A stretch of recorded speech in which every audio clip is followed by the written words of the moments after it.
Hey everyone, this is Jose with eXp Realty, and I want to talk to you today about probate and, in particular, conservatorship.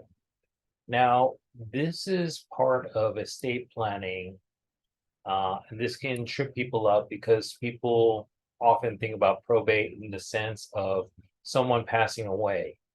But there's also a scenario where someone is considered no longer legally capable of making decisions for themselves.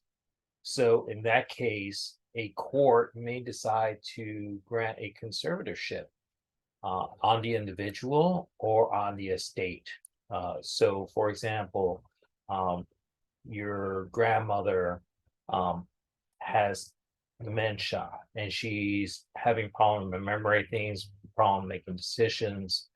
The court may designate a conservator to make decisions on her behalf regarding her estate, which means may be involved in her health care, where she lives, how bills are paid, how her home or homes are maintained, how other properties are maintained, such as businesses. This can get into a very uncomfortable situation, particularly if it's not planned for ahead of time, because then the court has to move quickly in the best interest of the individual and in the best interest of all parties, individual heirs, um, what have you.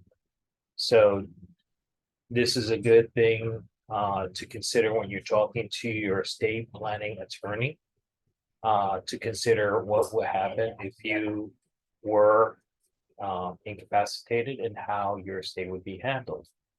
If you need a resource, scan the QR code and I can get you some resources. You can also reach me on social media.